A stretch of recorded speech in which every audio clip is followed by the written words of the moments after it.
evening, everybody. This is Mike Tedesco of Wrestleview.com. And Victoria Tedesco. Oh my goodness. Well, it is good to be with you. It feels like I've been recapping and looking at wrestling for a million years. Nine hours of wrestling recapping, and this is it. I have reached the finish line. We just got to get through this podcast, which I'm very excited to be doing tonight. And my wrestling turmoil is complete. My SummerSlam weekend will be complete, and I will pass on SmackDown to Mr. Roy Nemmer tomorrow. But man, we have the Raw after SummerSlam to talk about, and there's a lot to talk about. It's going to be an interesting show because something that we've personally been dreading has happened, just as fans, but we will break it down analytically like the pros that we are, and then we'll throw in our own opinions on it as well. But there's a lot to talk about tonight. Victoria, are you okay? Yeah, I'm fine. All right. All right. So I'm just pregnant. And she's very pregnant. I'm very uncomfortable right now. She's very uncomfortable. Well, before we get her too uncomfortable, let's say hello to some people in the chat room like we always do. What do you say? Why not? And I love the chat. We do love the chat room, by the way. The chat room is always excellent. Chat room was excellent last night for Wrestleview Live with me and Doug. If you haven't seen the SummerSlam review show, please check it out. I thought it was a good show. It was a great show, actually. It's a good show. No, it was. It was really good. You see, it's like it must be me. I have good shows with everybody. It's amazing. It's amazing. It's like me and Victoria's a decent show. Me and Doug's a decent show. Decent? Oh no, I think we're actually better than that. We're Come on. better than decent. Anyway, let's say hello to, and I'm just gonna scroll up and see how many people I can catch in here. We got our dear friend Quentin Walters opening the chat room tonight at 9:51 p.m. Eastern Standard Time. And we went on the air around 11:20, so Quentin's been here for a while. But he always opens and closes the chat room. It's a really impressive streak that he has going on. He's totally awesome. I love that. Nafis Sadat in the chat room tonight. He's visiting DC for a week and a half. Oh, I have so much respect for the Tedescos now, because Nafis, I don't want to give away too much about Nafis and his life, but I know that Nafis lives in the northwest corner of the United States. He lives in Washington State. And so when Nafis gets to watch these shows, it starts at 5 and ends at 8, Raw. So Nafis just got a nice dose of East Coast Raw, which starts at 8 and ends at 11.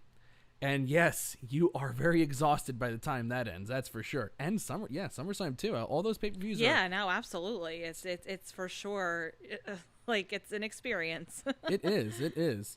We have James Lacerenza in the chat room, or Lacerenza. I feel like I never say his last name right, but he never corrects me either. So I'm going to go with one of those. I'm going to say Lacerenza. That's what I'm going to stick with for tonight. We have Daniel Shell in the chat room. Hello, Daniel. If you haven't made yourself known yet, make yourself known. I will say hello to you. Meshun Walls in the chat room. Let's see who else. We got Sweet Louis Veraldi. Randy Turcola in the chat room. Then Mike can go back to just being editor-in-chief and a father-to-be. The low-stress stuff. Pretty much, yeah. Yeah, yeah. Oh, she's very pregnant, by the way. This is happening. Baby T, rolling the floor, laugh my ass off. James Lacerenza. Hey T3 from Quentin Walters. Jason F in the chat room. Stephen Butler. You have a very lively chat tonight. I got a lively chat. I'm loving it. Victoria carrying Mike as usual, says Daniel Shell. I agree. Agreed. I agree. That happens. That is our marriage. That is our marriage.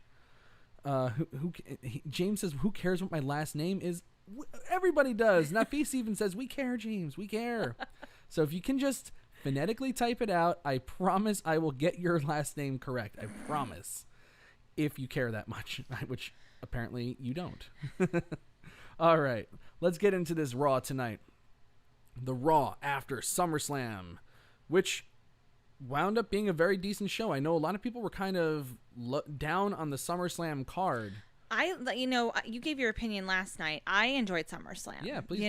Just only because there were certain things I didn't necessarily like the placement of certain matches, but if certain matches took place at different times, I feel like it would have been an even better show.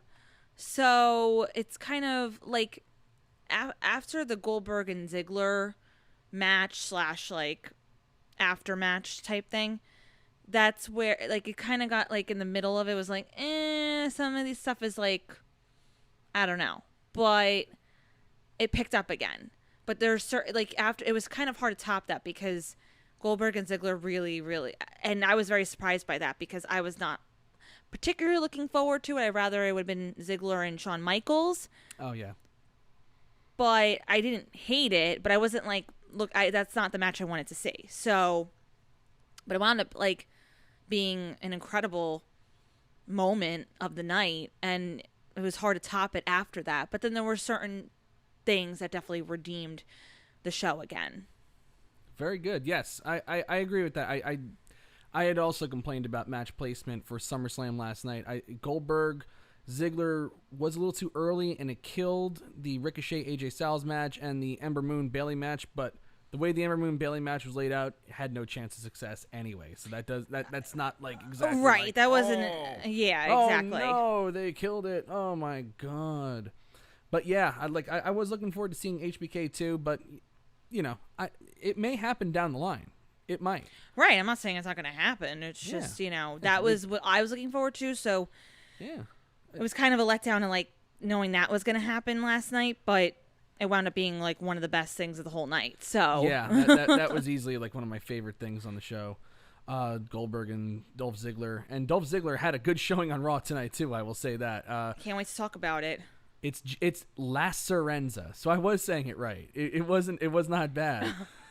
and now Quentin Walters goes James Influenza.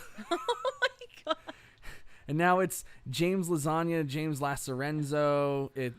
Poor James. James Labron. Oh my God. Poor James. LeBron. Oh my God. Okay, they're totally changing him up. It's okay. James Mickey. Let's just crush him now. All right, good stuff. All right, so let's get to Raw. Big surprise, by the way, with Seth Rollins beating Brock Lesnar last night.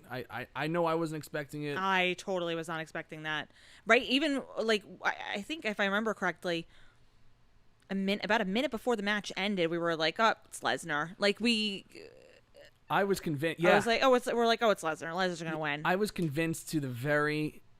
until the referee's hand came down for the 3, I was convinced that Lesnar was going over and they were going to do this again at Clash of Champions. That's what I thought.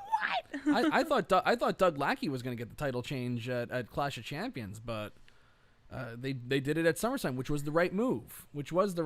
And it's also the right move. Get the Money in the Bank contract off Lesnar. Let him have his short little title run, but we need the title on Raw.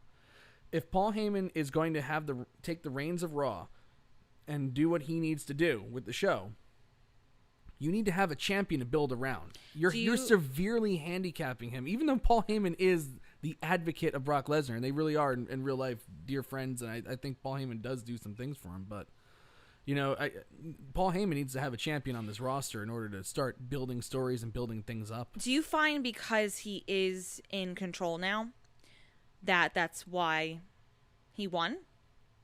Do you think if it was still status quo without Bischoff and Heyman, that it would have been Lesnar retaining? Yeah, I if I know anything about Vince McMahon, I know that he loves Brock Lesnar. He loves his big guys. So there's a chance. There's always a chance that it would have been Lesnar going over for another 500 days. So we'll see. I'm glad that didn't happen, though. No, I was very happy that. Again, very happened. shocked last night, not expecting it. So let's do this a little old school, a little post-Raw old school tonight. Let's talk about the big segments, and then we'll talk about the little mini things that happened in between. I like it. So let's talk about what happened at the start of Raw, which had Seth Rollins coming out. Not a great reaction for him last night at SummerSlam in the beginning. Agreed. While he was coming out, I thought the reaction towards Rollins was a little lukewarm. But as soon as he flipped through that German suplex and then hit the stomp, the very first one, like the crowd, they were into it the rest of the way. Oh, 100%. And that match actually, because Rollins has had a couple hiccups personally and on social media that have turned some people off from him, particularly his interaction with Will Ospreay, if you remember that. Yeah, no, absolutely. When it was like Seth Rollins going into the Stomping Grounds pay-per-view, which, was what it was, basically said, we have the best wrestling in the world, and then he goes and has a match against Baron Corbin that's like...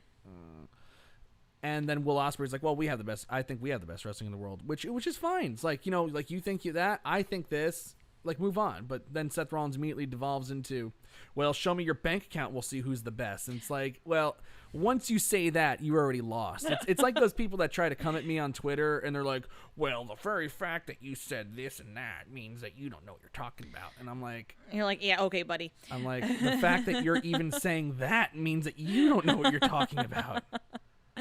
No, I mean, listen, like, it's amazing how the shift even happened, because there was not a great reaction to him last night. And then all of a sudden, like, mid-match, because it wound up being, like, a really good match, and all of a sudden you hear, like, burn it down, and then you're like, oh, come on, really? Like, you're really going to get in the middle, like, get behind it? But when he came out tonight, whoa, like, yeah, it was completely different. It was good reaction. It was like a whole new group of people were just there, and like, right, right. And Rollins cut the traditional, stereotypical babyface promo. Yeah, he did. Basically, like, I couldn't have done this without you. You came alive last night and took me to a place I've never been in my career, and at that moment, I knew I had what it took to slay the beast, because I didn't think I had it before until you guys helped me there. You took me to the mountaintop, and you made me remember why I'm Seth freaking Rollins, and that's why I'm the Universal Champion. It's like, yes, without you, I couldn't have done it. It's like, that's basically everything. This is where the power lies, brother. Put your hand to the screen. Let's feel the energy. Yeah. Yeah. Yeah. Luckily, AJ Styles came out, because, you can do that for a few minutes. You can't do that for an entire segment. No. AJ Styles comes out, and all of a sudden, I'm having flashbacks. I'm like, this was Rollins' first title challenger in his first run earlier this year. Yeah. I was like, all right, maybe they're going to do Rollins versus AJ Styles at Clash of Champions. No, they're going to give it to us tonight instead. Styles says, when I faced you at Money in the Bank, my head wasn't right, but now I'm in a good place in my career, and I want to take you on tonight. I want to prove to you that, you did something impressive. You beat Brock Lesnar, but I'm going to show you how to be a real champion, or whatever he said. So they wound up shaking hands. The OC jumps on the apron to scare Rollins a little bit, let him know that this is not going to be a fair fight tonight, and that's that segment. Decent opener, sets up the main event. I like when they set the main event, especially on a match like AJ Styles versus Seth Rollins, which ultimately later in the night disappointed. But at least, you start the show off thinking, like, I got to stick around to the end, because this was a good match. Yeah, no, absolutely. They lived up to the hype, in some sense. Actually, no, I wouldn't say it lived up to the hype as more as it exceeded expectations, probably, because there weren't a lot of people who were into the match last night initially, and then changed their minds, like many of us, during the match itself.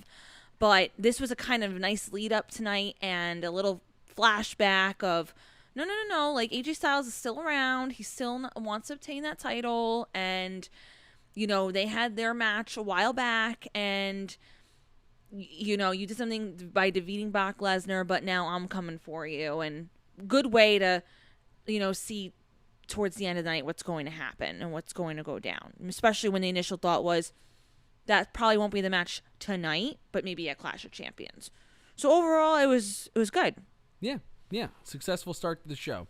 Okay, let's skip around to the 9 o'clock hour here, and there was some good stuff in between. Let's see, we had The Miz versus Dolph Ziggler. Dolph Ziggler, who, say what you want, everybody's like, everybody always goes, well, when you enter into a feud with Dolph Ziggler, you're done, essentially. Goldberg was in a feud with Dolph Ziggler, and in this case, Dolph Ziggler made Goldberg. In fairness, though, in the past, that's not a completely wrong statement. No, it's not. The feuds that have been involved with Dolph Ziggler have not been the best. So, but this one is is totally different. Right.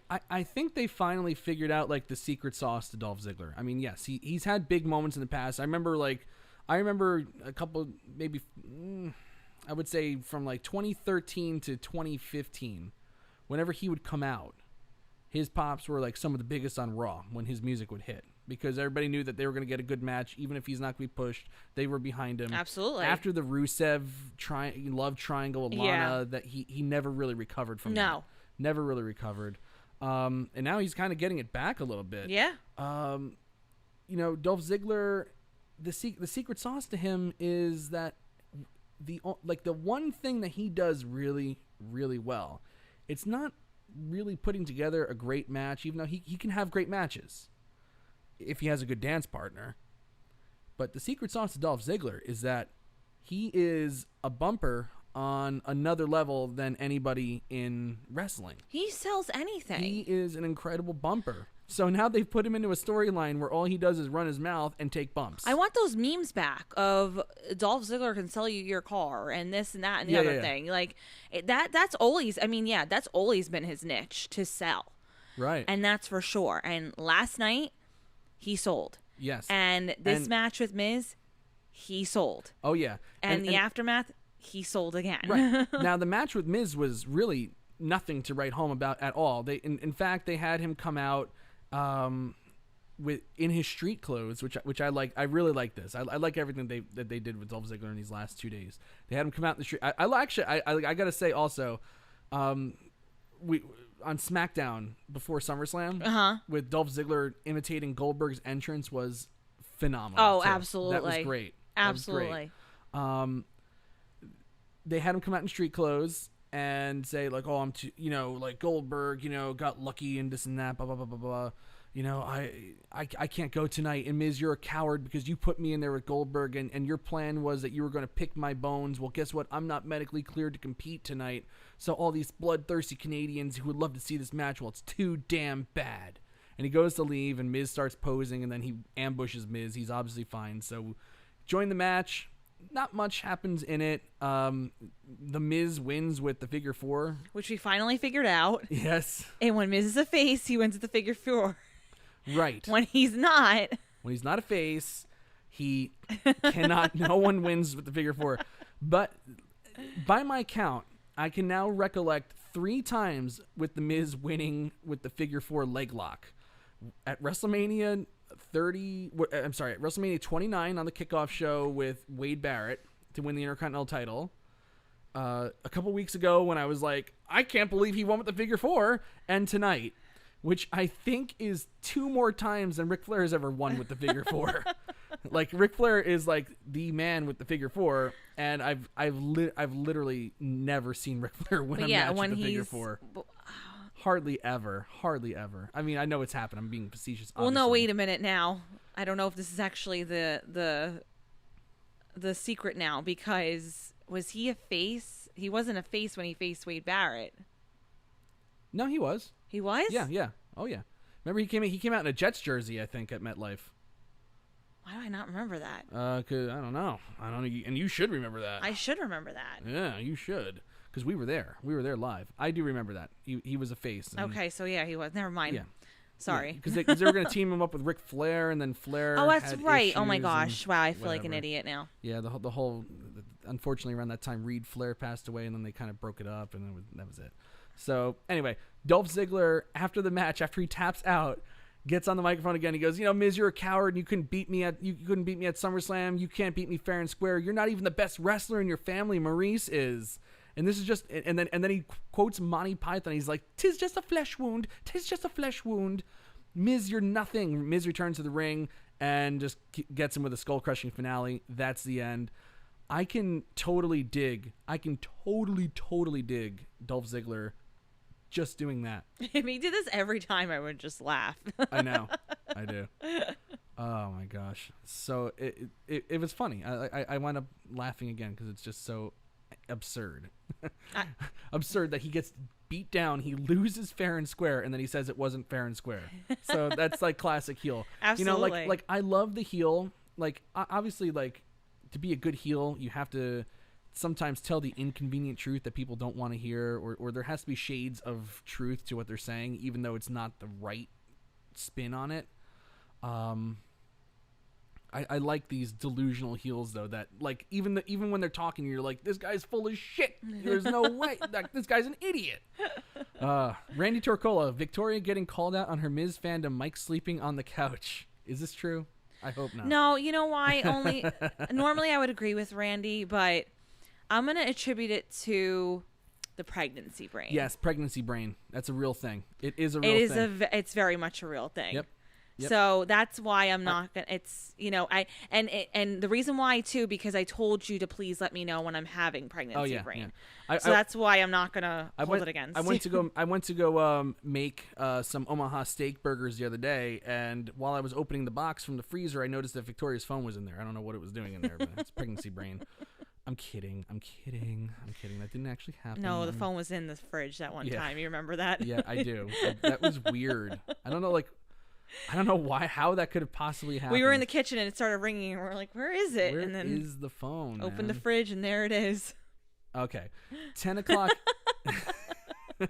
All right. Well, you know what? I want to save the 10 o'clock hour for the last part of the big stuff, because this is we have to talk about this for sure. Okay, we'll talk about the main event right now, real quick. Seth Rollins, AJ and then Styles, go back to 10 o'clock, and then go back to 10 o'clock. All right. Seth Rollins, AJ Styles.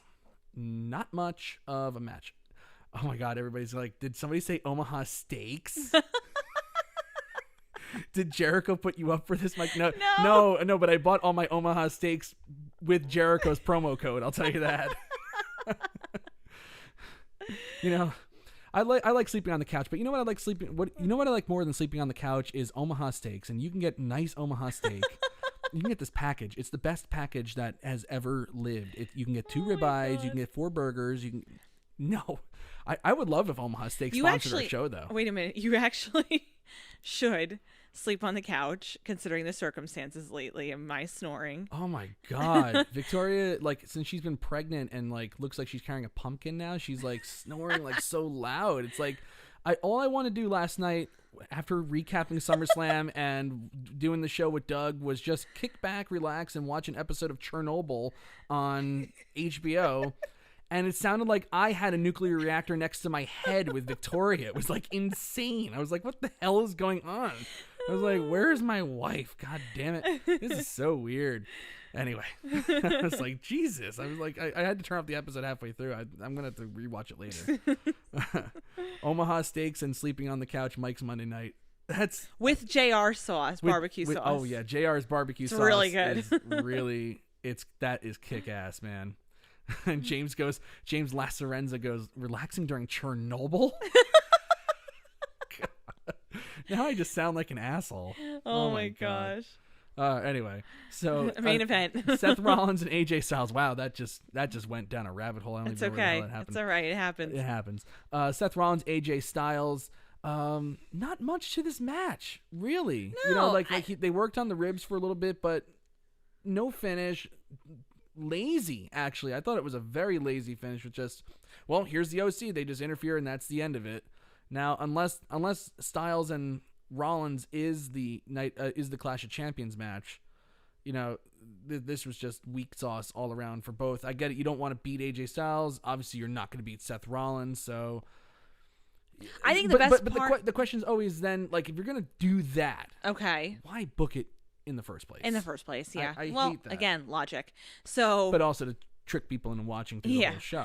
And I think I think the best part of the whole thing was Ricochet coming out at the end. Well, yeah, I liked Ricochet coming out at the end until he got overwhelmed. So then they send out Braun Strowman, who we haven't seen in just about a month. Yeah, I think the last time we saw Braun Strowman was in that Battle Royal a couple weeks ago on Raw. I would say, right? It was about a month ago. Yeah, the All-Star Top 10 Greatest Hits Omaha Steak Battle Royal. Please don't rely on my brain to remember, but I will take your word for it. Yeah, I think that's the last time we saw him in the Omaha Steak Special Battle Royal.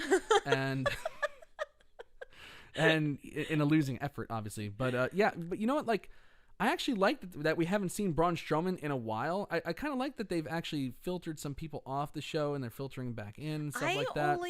I feel like somebody like Braun Strowman, and I'm going to say this again, is someone like the Big Show and every other like huge guy should be used sparingly, you know, like when like not for every little thing.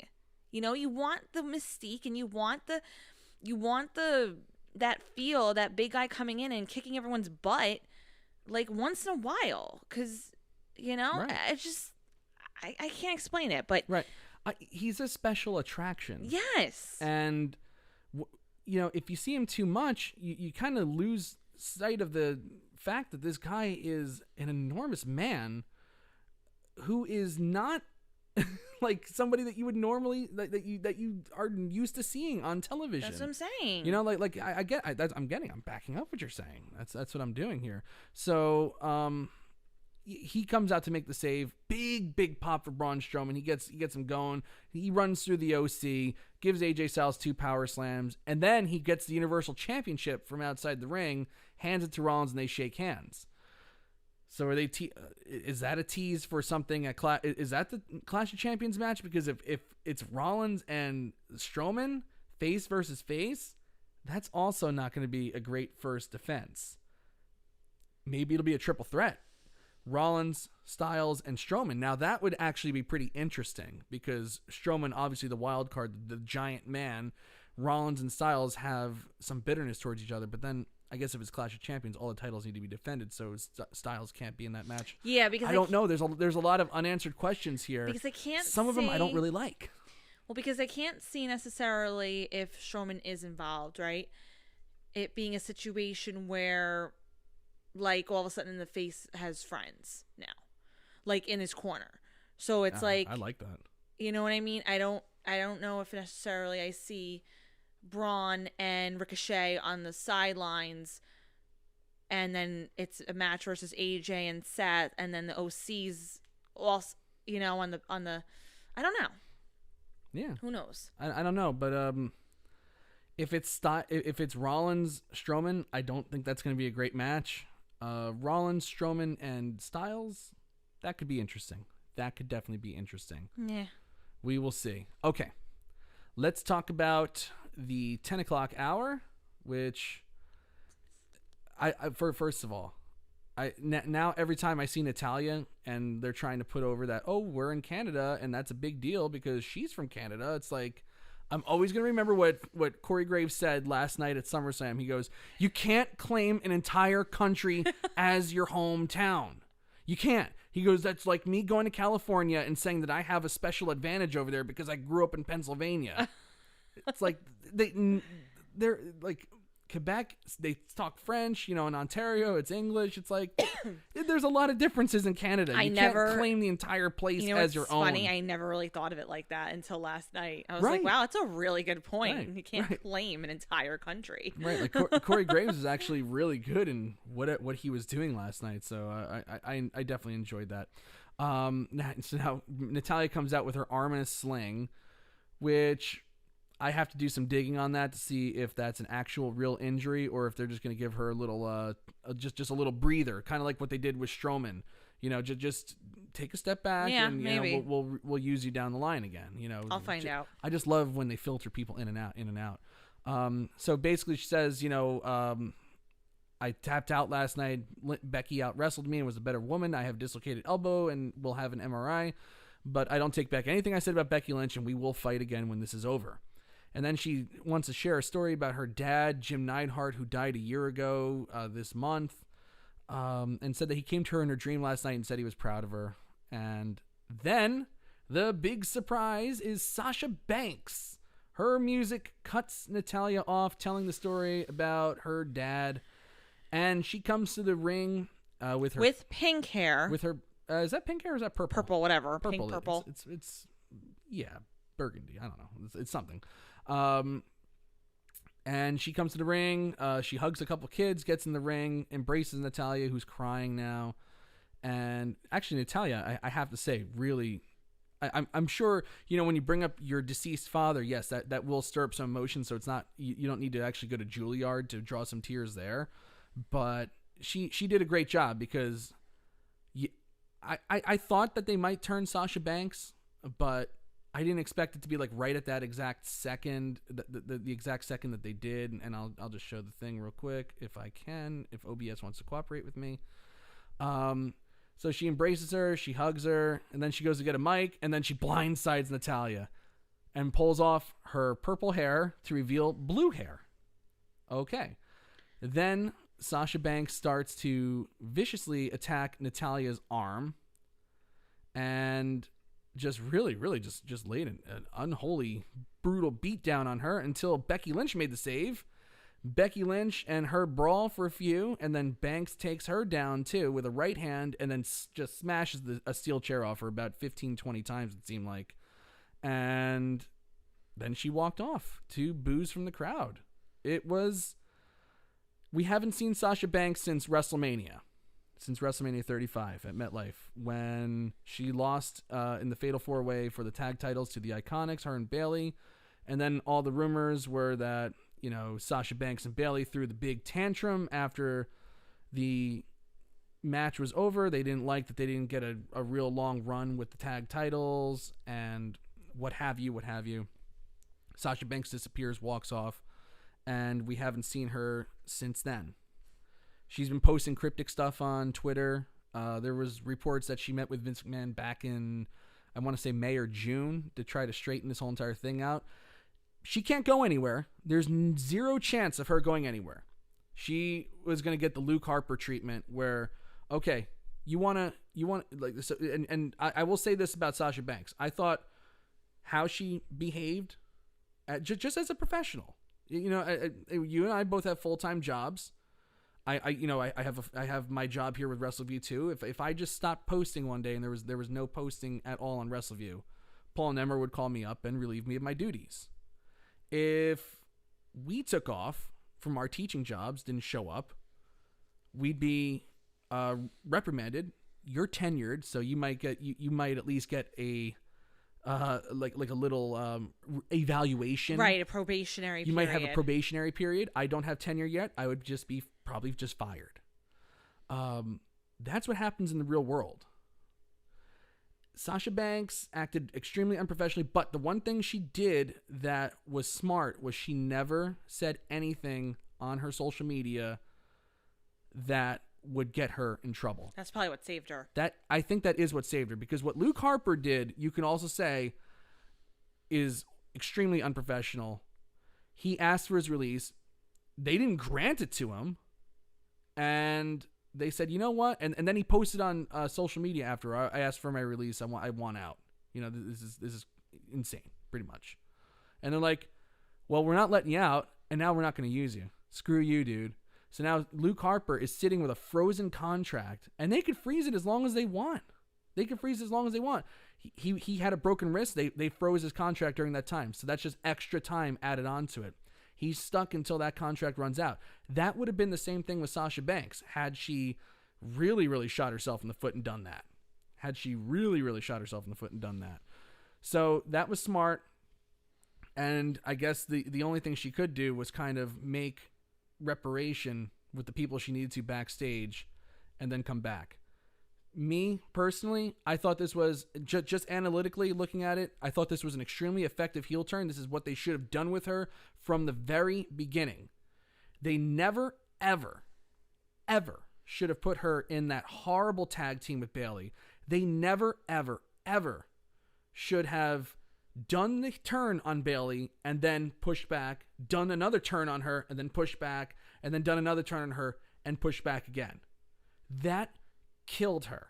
That killed her and Bayley dead. Bayley arguably has not recovered from that. Even though she's the SmackDown Women's Champion, she is not anywhere close to what she could have been and what she was when she came in. Sasha Banks, this could be the catalyst, this angle here, depending on what they do with her, could be the catalyst that takes her to the next level. Now it's just going to be a question of, did she learn her lesson?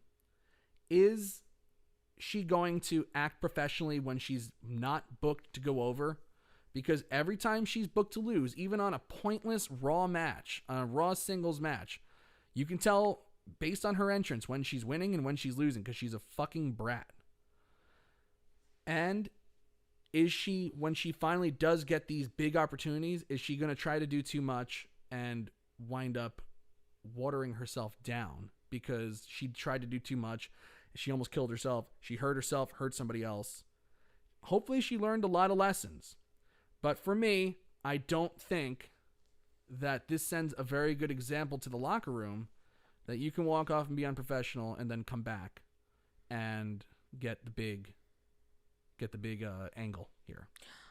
Listen, with the whole thing, in my opinion, if you're frustrated within your job, I get it. We all get frustrated. You know, everybody has their moments where they feel like they're not appreciated, or they feel like they're not being utilized in a certain way, or they want more and they want to be showcased more. They want recognition. They want, a big old pat on the back. I get it. We've all been there. At some point in our lives, even if it's not a job, maybe it's with your family or your friends or your everyday life, and you just feel like, hey, I feel like I'm not getting appreciated. This is not what I deserve. I work really hard and I deserve way more than what's coming to me right now. But it's how you handle it. It's how you handle it as a professional. And if you are frustrated, you talk to those individuals who are frustrating you in a very positive manner. Now, granted, we can't guarantee that she didn't try to be more professional in the beginning and then threw the tantrum later on, but the person that she comes off to fans in the arena, is not hard to believe that she threw this huge tantrum, was boo-hooing, and then she got what she wanted.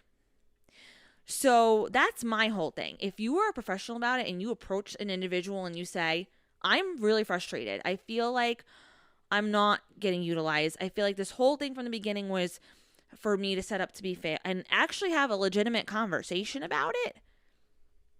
And then this happened tonight. I'd be like, you know what? Good for her.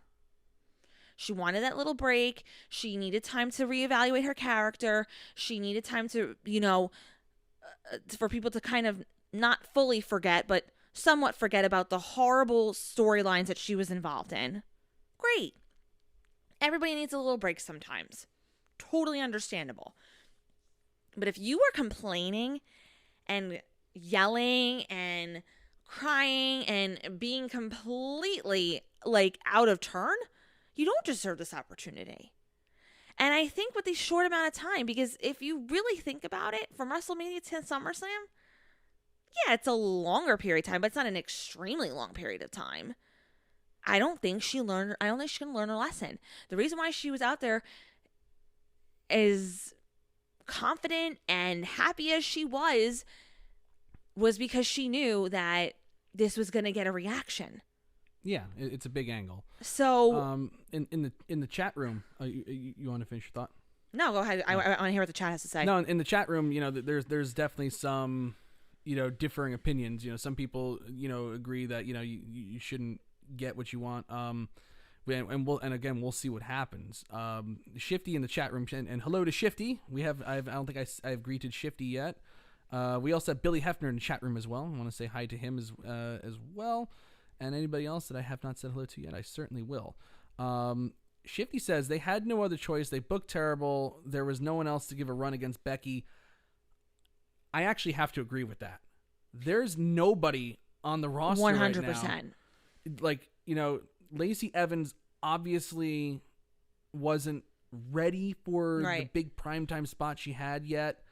Character-wise, she was there, but honestly, there's only so much you can really do with that character.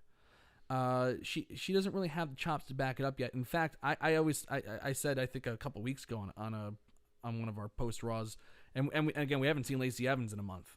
Baron Corbin we haven't seen in a month, which is fine. They are filtered out right now. They're wrestling on all the house shows over the weekend, though. Yeah. They have it's been Lacey Evans and Lacey Evans and Becky Lynch and Baron Corbin and Seth Rollins every weekend for the house shows the last month on this entire time that they haven't been around on television. So they're still working. And I think Lacey Evans working with Becky Lynch is probably the best seasoning she can get and not be on TV. You know, that's really good for her. But yes, he's right. Shifty's 100% right. They had no other choice, really. You know, they went through Natalya, who was like the last credible woman on the Raw roster. And that's part of the problem with this Raw, with this women's division, is that there's just not enough key people there yet to really, you know, put this thing over. Sasha Banks sitting on the sidelines. This was the perfect time to bring her back and kind of, you know, and keep it helps Becky. It helps Becky because Becky is, for all intents and purposes, one of the faces of the company next to Roman Reigns and Seth Rollins. Yeah. So listen, and you need somebody to keep her strong. You can't have Becky Lynch go into Clash of Champions against Dana Brooke. No, you know? No. So that makes sense. I'm sorry, real quick. I just want to push back on the thing where he says that she's massively popular and part of the reason that they never had her turn heel. You know, honestly, I've been to over 60 live shows, and a good portion of them have been last couple years. And I've been in the crowds when Sasha Banks comes out, and I've listened closely on TV. Every time they did a heel thing and then kicked it back, her pops got less and less and less and less. So they killed her as a face totally. I think she really lost a lot of her luster, and I think that the whole reason that she has any type of appeal right now is just because it's like, oh well, we know this real life thing that happened backstage. You know, we know that she was acting like a baby and got her way. You know, that's part of the thing that's actually going to play into this and make her a better heel. Here's the thing. I actually completely agree with Shifty. And as far as this whole thing, you know, it was necessary. And like you mentioned before, it was effective. Mm-hmm. And she did a really good job with it. My whole thing is I don't respect the girl. Oh, yeah. I don't respect her because this was a really good thing. It was completely necessary. But she's getting rewarded for bad behavior. Yeah. And I don't have respect for somebody who is just shown time and time again outside of her, you know, in ring character. It's just been like, I mean, there's so many reports about her being nasty just to everybody. Yes. She's not good with her fans. And again, the only smart thing that she did was not go on her social media. Right. That's the one professional thing I was she very did do. shocked by that. Right, no doubt. Shifty does make a point. He says, you know, over the last couple of years was during the Bayley non-feud. But those last couple of years, when she debuted in 2016, yes? That's when Sasha Banks debuted, I believe. Yes, she debuted on the main roster 2016.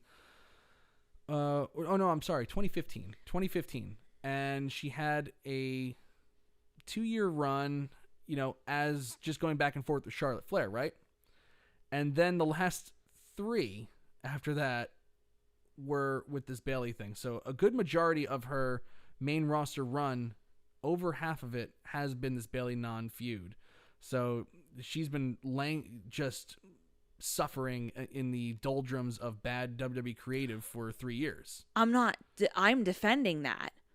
Yeah. She has had very awful things presented to her, very awful storylines that she had to be involved in for a very long time. Yeah. But again, like I said before, it's how you go about it, though. Right.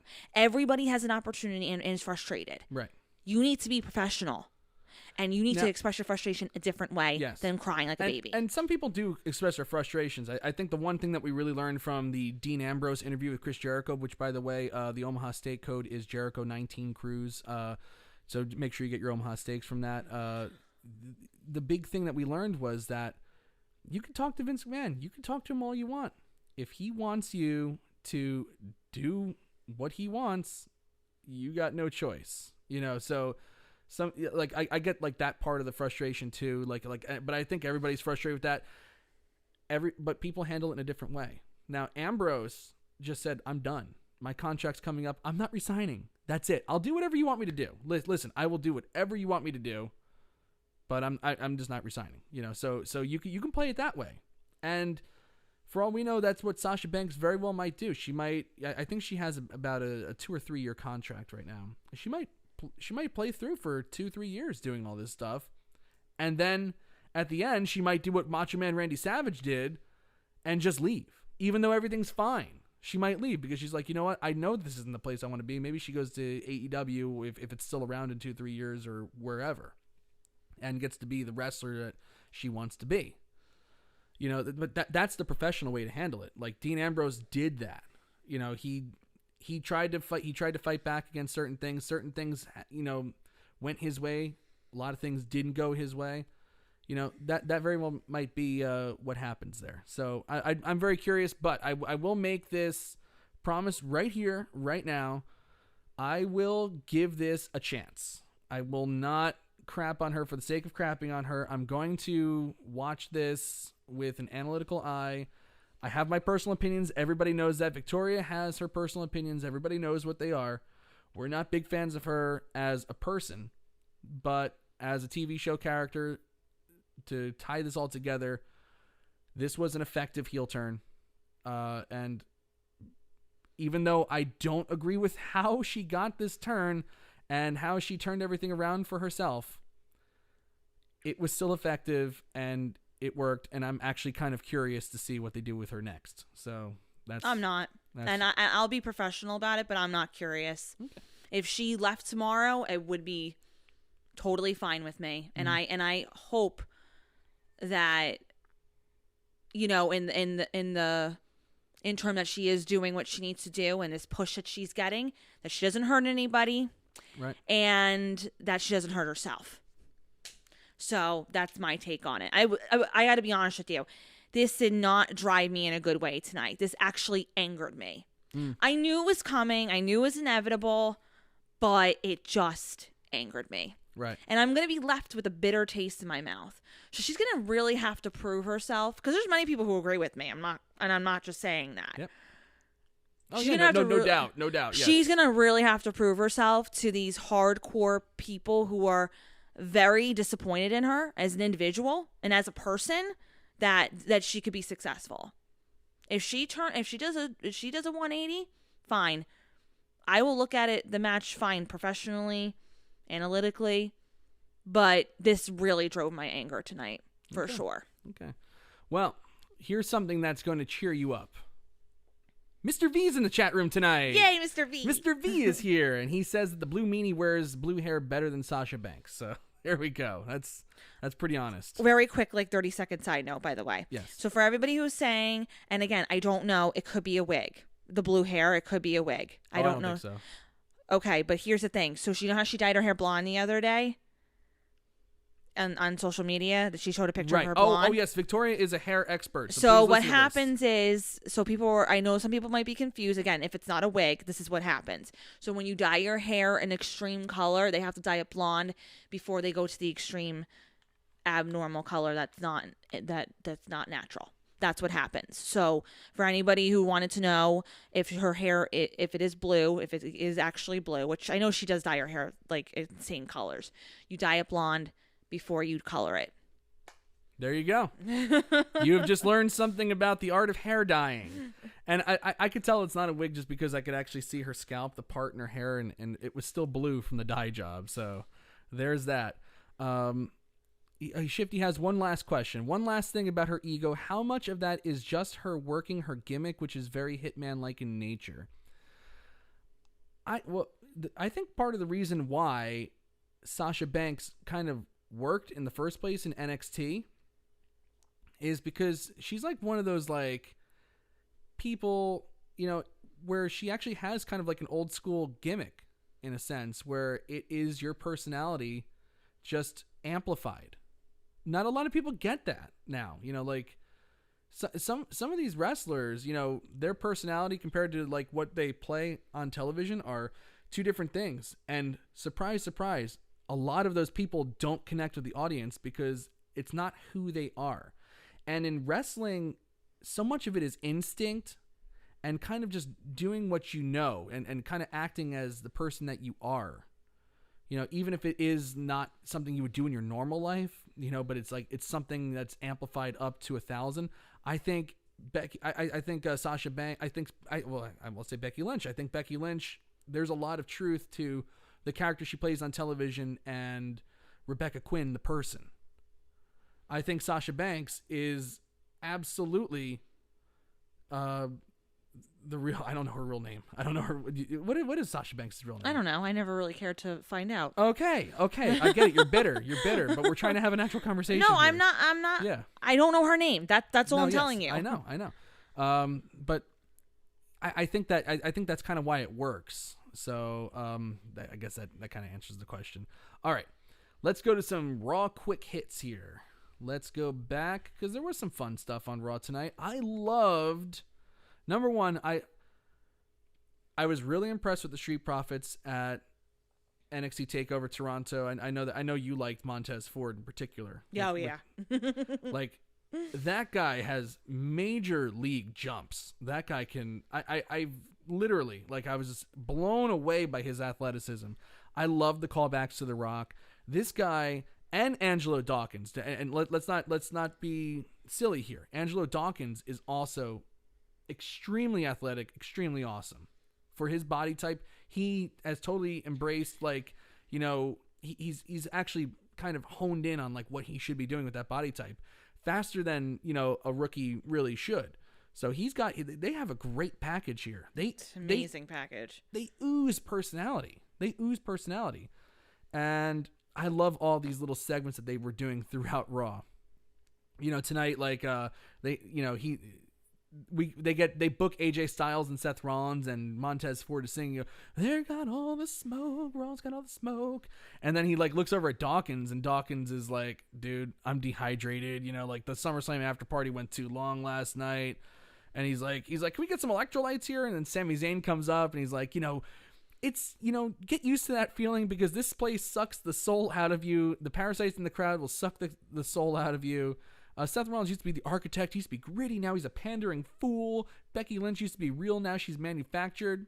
And then the Street Profits go, "Well, the same thing happened to Samoa Joe." And he's like, "Absolutely it happened to Samoa Joe. Look, poor Roman. Meanwhile, Samoa Joe standing behind him the entire time. I loved this segment. I was dying. So good. It was so good. And then Joe pushes him and, he's like, "You want to get something off your chest? Let's go. Let's get in the ring right now." I love it. And then they go out in the ring and Samoa Joe crushes him. And the crowd is they are really into Samoa Joe right now. And he goes, "Okay, well, guess what? Yeah, you guys are into me. Well, guess what? I may have forgiven Roman Reigns for pointing the finger at me, but I have not extended that forgiveness to anybody in the crowd. You perpetuate a lie that I was involved in heinous atrocities, so I forgive none of you." And he walks off. Amazing. Can I get more of that Samoa Joe? Yeah. And I think we will. I really think we will. I think this is a nice progression of a different version of Samoa Joe that the fans want to see and that we'll actually get at this point in his career. And I am all for it. I'm all for every which transition of the Street Profits to Sami Zayn getting involved, and then in the end having Samoa Joe reveal a different version of himself. Right. Yeah, Samoa Joe was just totally awesome in this, and this kind of feels like, Heyman having a little something to do with this, a little bit of a rehab project almost. Yeah. Not that Samoa Joe lost a lot of luster. He when he comes out, this is he's a tough guy. He's a tough dude. But if you use him in things like this and put him over as this submission machine, he could be the person that Taz never could be, because Taz didn't have the size. He was a short little spark plug guy who could throw some suplexes and do some submissions. But here Samoa Joe actually has the size, he has the look, he can do all the things that Taz did, and he actually has some personality. This seems like a guy that Paul Heyman would eat up and do so much with. And I actually think that Samoa Joe hasn't arrived on the main roster yet. And I'm going to make a bold prediction. End of 2019, 2020, Samoa Joe is going to actually arrive on the main roster in a big way. Mm-hmm. And he's going to be a mover and shaker on the show. Absolutely. I can see that. Absolutely. I could, if Paul Heyman does what Paul Heyman can do, which if you ask Sabu isn't much. Sabu, the most bitter guy on the face of the wrestling More bitter business. than me. Way more bitter than you. Way more bitter than you. Like at least when I asked for Sasha Banks' name, you said I don't care. Like Sabu would be like, "Fuck you, I'm cutting you with barbed wire." Like, oh, what? Okay. Yeah, like, no. That makes no sense. Yeah, that doesn't Mr. make Terry sense. Brunk, but okay. Anyway, we get Elias. Ladies and gentlemen, Elias. And he goes, last night I was interrupted by a WWE legend in Edge. I can't get through a song. So, you know what? Let's just skip the pleasantries and just count down with me to see who comes out.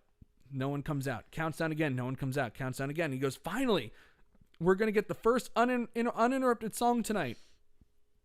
And I'm like, well, obviously somebody's going to interrupt him. I'm like, who's it going to be? I'm trying to think of like what legend could possibly do it. Because I got to tell you, I can't see, like, I would have moved Bayley and Ember Moon to the pre-show so that I could have done the Elias Edge thing on the main pay-per-view, because I don't think enough people saw Edge come out and spear Elias and realize how awesome that was.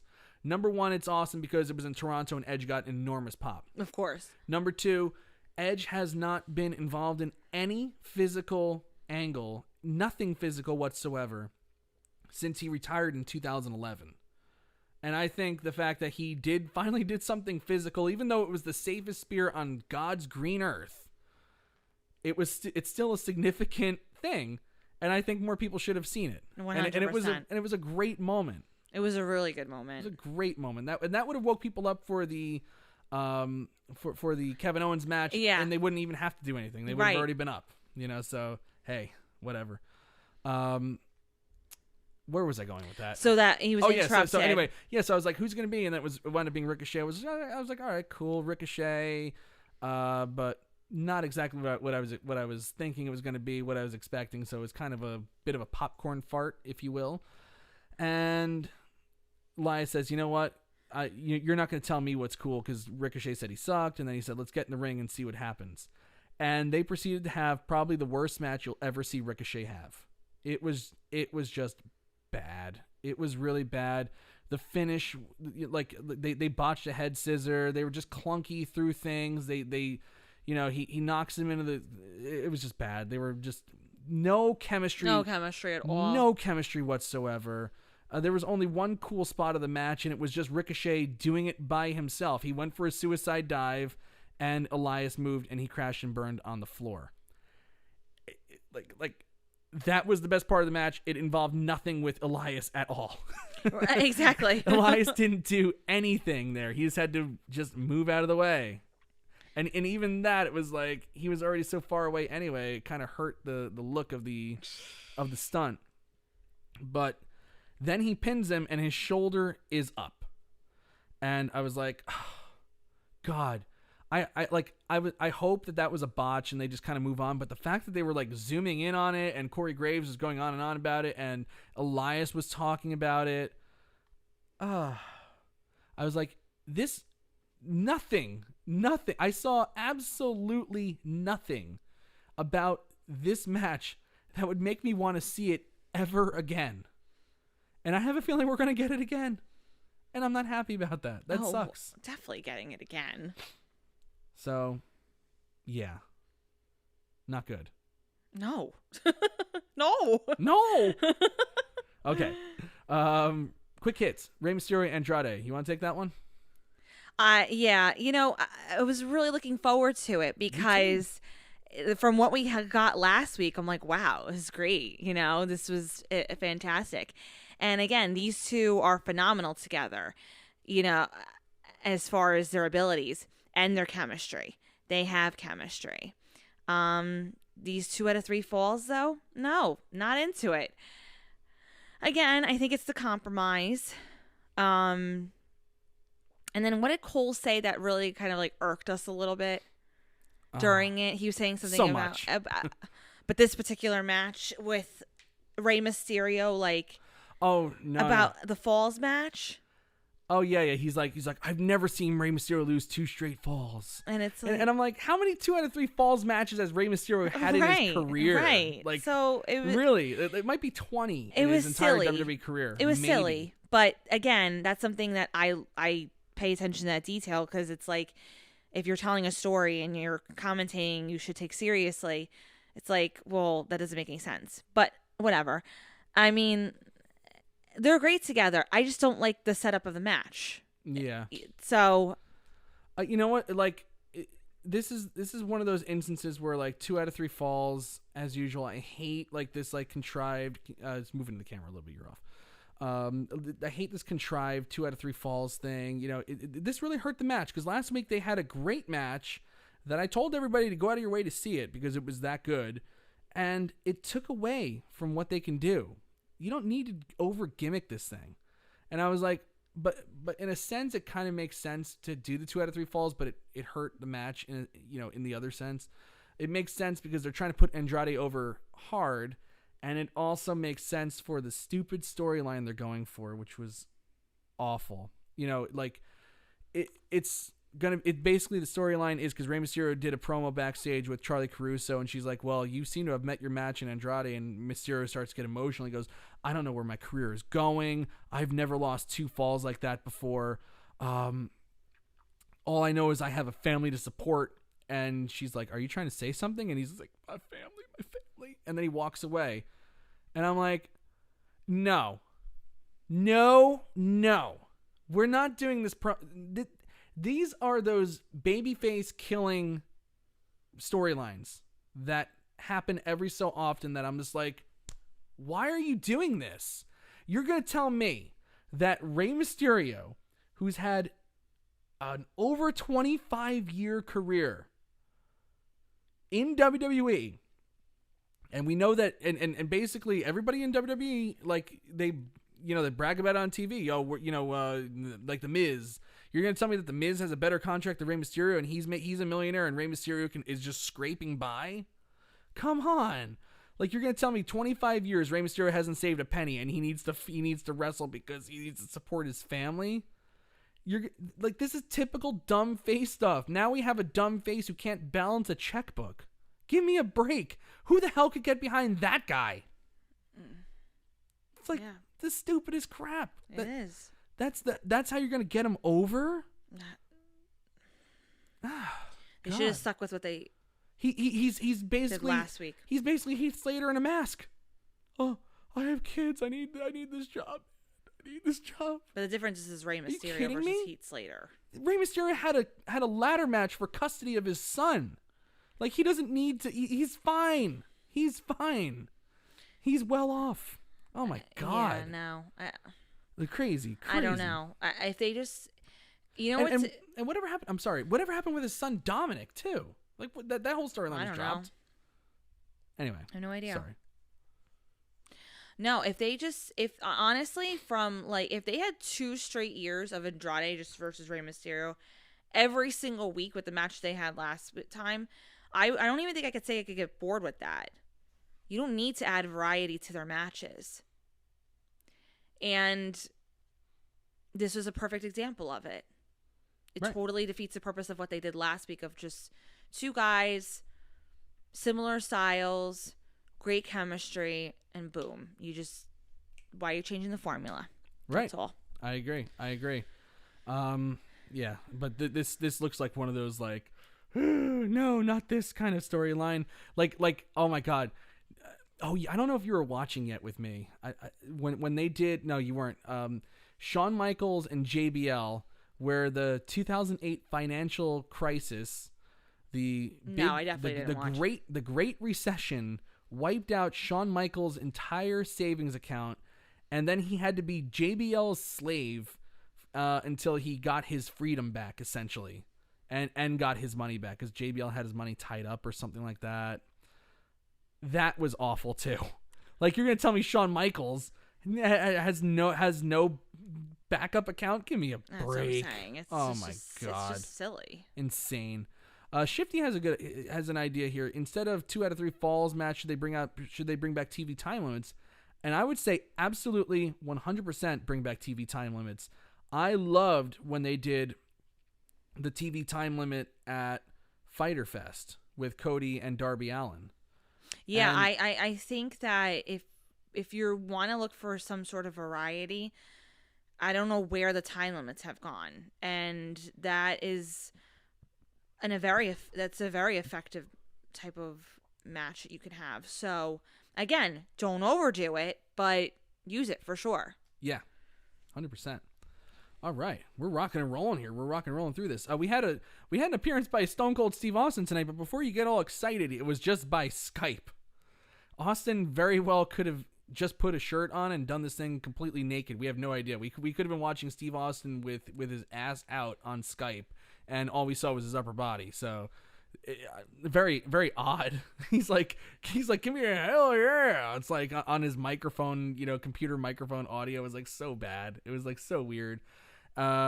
Basically the whole entire, like, I just wish that they were a little more transparent about this. Don't even pretend like Austin gives a shit about talking about Seth Rollins and Brock Lesnar.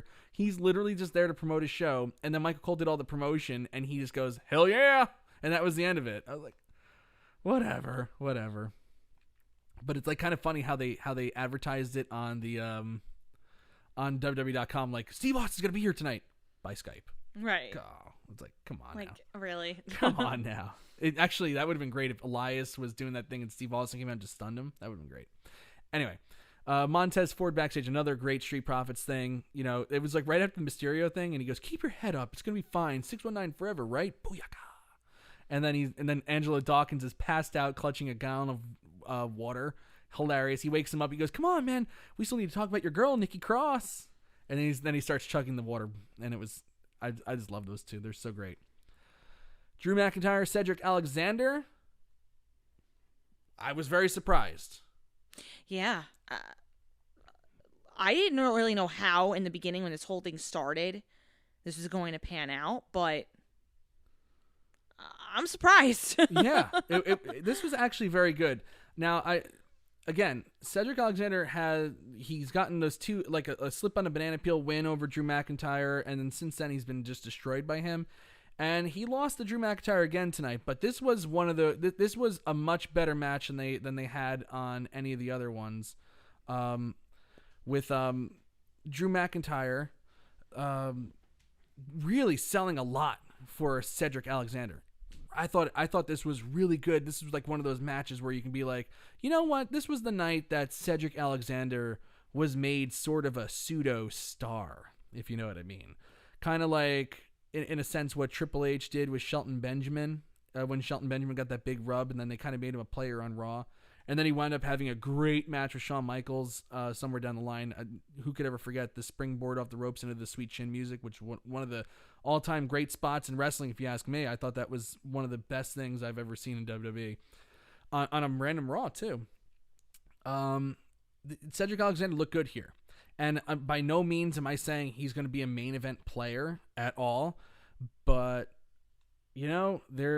there's definitely something to be said that he could at some point, be the Intercontinental Champion. Is the Intercontinental Championship on Raw? Yes. No. That's the United States Championship. Intercontinental's on SmackDown. He could be a United States Champion. And in fact, sign me up. If you want to do AJ Styles versus Cedric Alexander, that'd be a hell of a match. Yeah, I thought this was a very, very good match. Got Cedric Alexander a good rub. The finish of this was totally awesome. Let me see if I can get to that real quick. Yeah, I have to do the old thing over here. Yes, the Claymore kick where he just turned him inside out was just awesome. What a great visual. I love like when a guy like Drew McIntyre goes against a guy like this, because they can just bring a little extra oomph to selling the moves, which is like totally awesome. So this was good. I saw somebody. Oh yes, it was Shifty. Shifty's on fire tonight. I gotta say, Shifty, you're killing it tonight. Driving a lot of the conversation here. Drew will likely win the King of the Ring next week. They are bringing the King of the Ring back. King of the Ring tournament's coming back. I love wrestling tournaments. I have to tell you, I love wrestling tournaments. And King of the Ring was always my favorite. I hate that they took it away. I get why they did, because Vince isn't a big fan of tournaments. But you know what? These things, bringing back King of the Ring is going to pop a rating for next week. So the week after SummerSlam, let's keep a little momentum going here. Let's keep people watching, see what we do next. So it's not just like, okay, well, we'll see you back around Survivor Series, and then, okay, we'll see you back at Royal Rumble. Give them a reason to keep watching. So King of the Ring, this is a perfect opportunity to keep people interested and engaged beyond SummerSlam now. Now the way they said it was the tournament is starting next week. And it's probably going to continue on for a few weeks, so it keeps dragging people out. But they did say Cedric Alexander is going to be in the tournament, as well as Drew McIntyre. Shifty saying Drew will win the King of the Ring. I got to tell you, I hope to see Andrade in the King of the Ring, and I would love to see I don't know if Andrade's in the King of the Ring yet, but I would love to see Andrade actually win that, because they have something in Andrade. You know that. Right, yeah. Like, would you agree with me, Victoria? They have something in Andrade. I would love for him to have that opportunity. Yeah, honestly, and he deserves it. He really does. He's such a good contender for great things, just in general. Yeah. And he needs to be showcased more. Yeah, absolutely. So that would be a perfect opportunity to get something like that in order. Absolutely. Shifty says we need a Queen of the Ring, given that they didn't give us the Mae Young Classic this year. Well, we have a little scoop for you. Triple H on the conference call that we were on both conference calls, by the way, and Triple H and Victoria are now close personal friends. It's wonderful.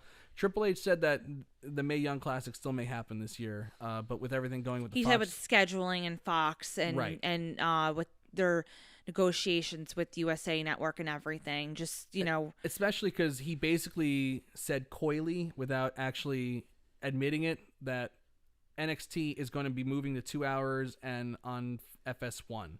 So there's a lot of plan needs to go into that, and Mae Young got pushed to the side for now, but they have not forgotten about it. So I would love to see a Queen of the Ring on top of a Mae Young Classic as well, which would be very, very neat. Future King of the Ring champion Mike Tedesco, Machine Wall says that. Now I do have to tell you a great story about King of the Ring. That was my very first event ever that I ever went to.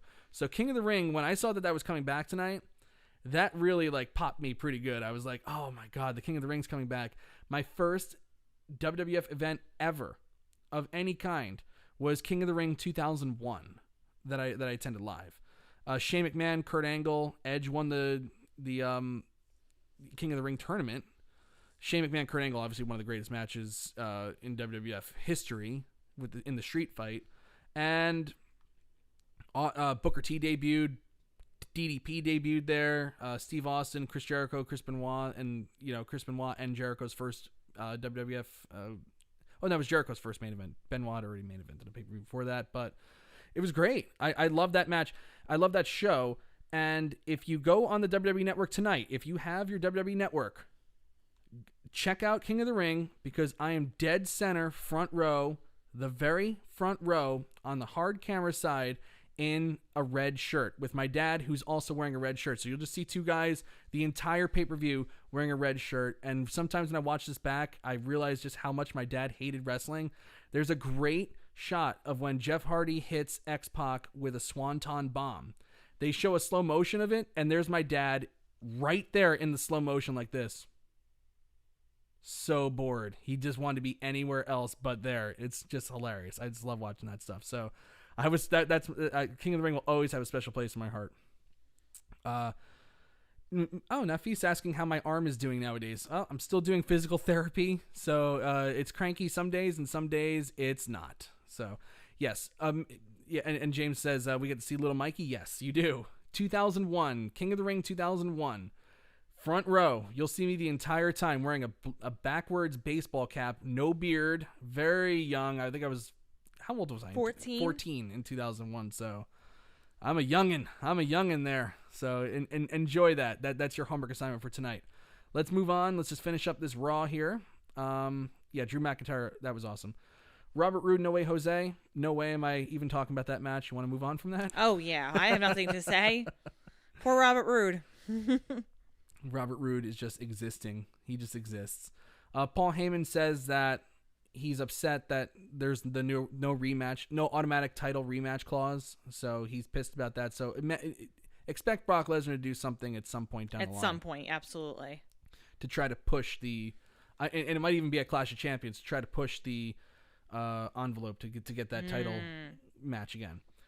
Lucha House Party versus Revival ends in a no contest when R-Truth runs down with a bevy of WWE superstars chasing him. The Revival actually wins the 24/7 championship to become co-champions, and then Kalisto hits a Salida del Sol. R-Truth pins Dawson, so apparently when you're a double champion, you only need to pin one of them to get the entire title back. I was hoping that he would win half the title back, and then he would have to pin Dash Wilder as well to get the full. That would have been cool. Yeah. So he would have only had the 24 and not the 7. Yeah. So he would have to pin Dash Wilder to get the full 24/7 championship back. And then Elias comes up from behind, hits him with a guitar, and pins him for the title. So Elias is your new 24/7 champion coming out of Raw tonight. Let's see, anything else? Viking Raiders killed 2 jobbers. I love the Viking Raiders crushing people. I love jobber matches. But I would like to see some of the plans for them coming into focus here. Yeah, I would rather it be soon, sooner rather than later. I feel like they could write it out a little bit more, but not too much longer. Right. Something's got to we got to see a little bit more of this picture here. It's great. Did you know I existed back in 2001? No. Victoria was how old? You were 11 then. I was 11. Yeah. Yeah, you were 11 years old in 2001. We did not meet each other yet. No, that'd be weird. We met 4 years later. 4 years later, we did. Women's Tag Team Championships: Alexa Bliss and Nikki Cross versus the Kabuki Warriors. No Paige tonight because she's having neck surgery. The Kabuki Warriors lost to Alexa Bliss and Nikki Cross. This is 2 successful title defenses for Alexa Bliss and Nikki Cross, which I think is 2 more times than the Iconics defended the titles. So, and they had a 4-month reign, and Nikki Cross and Alexa Bliss have had a 1-week reign. So that should say something about the travesty that was the Iconics Tag Team Championship run. But this was a way better match than they had against the Iconics last night. It still wasn't great, but it wasn't as bad as the Iconics match was last night. No, and I think because both parties can wrestle more, so it definitely has a different feel to it. Right. The only thing I feel bad about with this whole thing is and even Corey Graves mentioned it. It's Asuka has really been on a downward spiral, and it's kind of there's this cool little thing where Paige is managing them and she's partnering up now, but think about where she was and now where she is today. It's kind of sad. Yeah, I would have to kind of agree with that. They really have wasted the talent that is Asuka, and that does suck. And part of it is just because Vince McMahon doesn't know what to do with you if you don't know how to speak English, apparently. So there's that. We have somebody named Vabam in the chat room tonight. Poor Natty. I was there tonight during her promo. The crowd was saying boring. Yeah, I got to tell you that Canadian crowd was tough on her. Okay, so I was going to ask that. I thought I heard a boring chant. Not only did they chant boring, I think they were chanting even, I know they were chanting thank you, Sasha, when.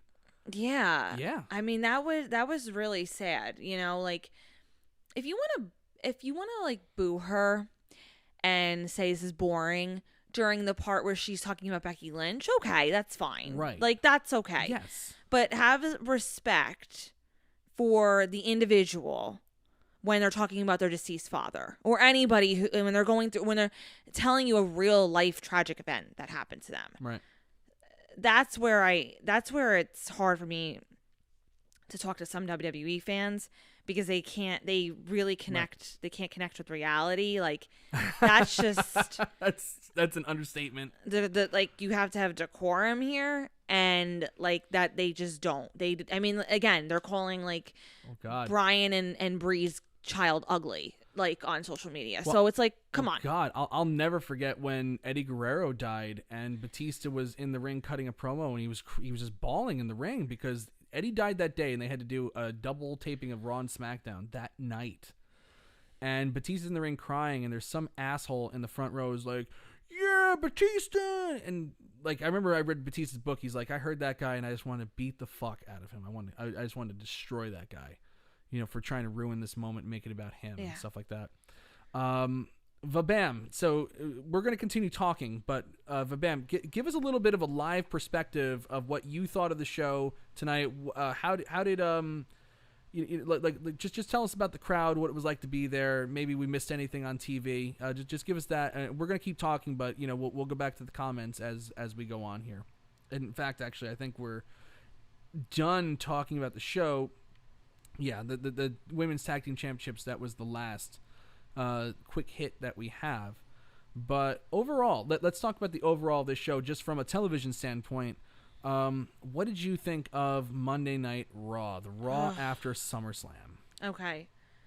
So I have to keep what I didn't like in mind at face value here. Right. I'm really trying to think now. I'm really on the fence. This is where I really wish there was a thumbs on the middle. Uh-oh. Gotta make a choice. I'm going to say I'll give it a thumbs up, but it's not a very strong one. It's a tepid thumbs up, are you saying? Yeah. Why? Because I just feel like there was good things that happened, but they weren't showcased enough to the point where I felt like I can give it like a solid thumbs up. Right. Like, I really enjoyed the Ziggler shtick. Amazing. I enjoyed Samoa Joe. I enjoyed Cedric Alexander. Yeah, that was a good match. Because he just really elevated himself. But the in-between stuff, like Robert Roode, No Way Jose, yeah, I don't really... I wasn't crazy about the 24/7 shtick tonight. It wasn't my favorite. I agree. So that's why I was like, eh. Right. It wasn't awful. It just wasn't... normally, my stomach hurts from laughing so much. Right. Yeah, it's like almost like they've done these 24/7 segments like so outlandishly these last few weeks that, really it needs to just turn into a thing every week where they're just trying to top what they did last week, and this week was just like, we're not going to do anything with it tonight. And Elias having it after having a match with Ricochet, who's supposed to be on the upswing. Yeah. Like, to me, that doesn't make any sense. I get it. You get a champion and get a champion. That's fine. Right. So, yeah, it was just kind of those little things. The Viking Raiders, I like those squash matches. And I did enjoy the women's tag match. Right. So that's why I'm saying I could give it a thumbs up, but I can't give it a full thumbs up. I just can't. Everybody in the chat room, let us know what you think of it, too. I'm going to read what Vabam says about the show. Very disappointing post-SummerSlam show, plain and simple. The matches were weak. The crowd seemed burned out and only really came alive because of Sasha. Let's just say I got the tickets cheap, and if I had to pay $150 for those tickets, I would have been very upset. I think it's a very fair... that's a fair assessment. That's a very good live assessment. And if you are joining us tonight for the first time, please subscribe to the channel. And if you are enjoying what we're doing tonight, please press the like button below the video. Please give us a like. I will tell you that I am giving this Raw a thumbs down. Now, I got to say, I liked the Sasha heel turn. I thought it was very effective. But... there just wasn't enough on this show for me that was like, oh, this is great, this is good. Even stuff that was just good. Like, I thought the main event was the finish of it was extremely lazy, and they didn't do anything that got me excited leading up to the bad finish anyway. Seth Rollins cut the campy promo at the beginning of the show, which was fine. It served its purpose, but didn't get me excited, didn't rile me up. The Cedric Alexander match was great. The Sasha turn was good. That's all I got, though, for the show. And two things out of a bunch, and the Street Profits. I love everything that the Street Profits are doing. Yeah, right I now. think that's another reason why I gave it a timid thumbs up, only because they, throughout the night, were really good. Right. And I enjoy them very much. So, yeah. But for me, there wasn't even close to enough on this show for me to give a thumbs up. It was just there, Vabam also says the Brock tease was bad too. Yeah, that's typical for the Brock thing. 69 thumbs down, Daniel Schell. Thumbs down from Daniel Schell, yes. So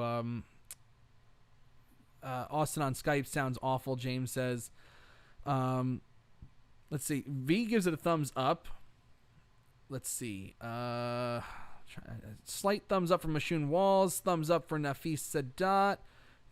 Yeah, Daniel Shell again, 69% thumbs down. Keep it coming. Quentin Walters gives it the meh. Solid meh. I agree with Quentin. Yeah, I gotta agree. Yeah, it was very, very meh. Okay, let's see what the Twitters think about this show. And you know what? I should just refresh this page real quick. You can see my computer's running hard.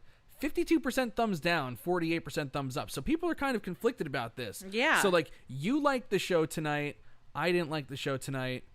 That's pretty much what's going on the internet right now. Exactly. I think it's very mixed. Some people, you're either going to really like it for, one or two angles, and some of you just aren't going to like it. For me, it just wasn't enough. But I do also see that Sasha Banks, currently in the United States, is the number 3 trend in the United States. So people are talking about it, whether we like it or not. So with that being said, I think we should wrap this up. I think we did a comprehensive Raw after SummerSlam.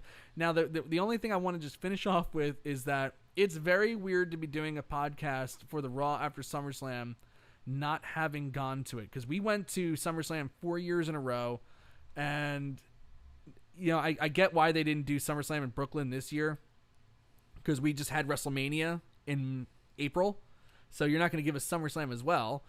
But I was hoping that they would come back to Brooklyn next year, which they're not. They're going to Boston next year. So, but Boston's only a 4-hour drive for us. We do plan on going, even with the little baby. She will be coming with us, but we're going to have to bring somebody to babysit her in the hotel. Her. Yes. So, yes. Well, anyway, we really enjoyed talking with everybody tonight. I thought this is a fun show. I think we talked about a lot of good stuff. Billy Hefner gives it a thumbs down. I think we covered a lot of ground. Our podcast or no. Show? The show, the Raw. Yeah, I think we got a lot accomplished here tonight. We talked in substance about a lot of stuff, and I gotta say, special shout out to Shifty Gizm tonight for absolutely driving some real good conversation tonight, and a shout out overall to the chat room as well, because everybody is shout out to James for dealing with the. With his name and everything. Yes. And shout out to James for taking the abuse on his name and all that stuff. It's great stuff. Vabam says, sorry, NXT TakeOver was the best show all week, and let's see SmackDown tomorrow night. So, yeah. That's all a matter of opinion. With that being said, make sure you check out Wrestleview Weekly on Wednesday with Doug Lackey. Until then, we will see you next week for Wrestleview Post Raw number 49. We are now almost one show away from 50. So this is a big deal. Until then, I'm Mike Tedesco. And I'm Victoria Tedesco. Have a great week. Be well.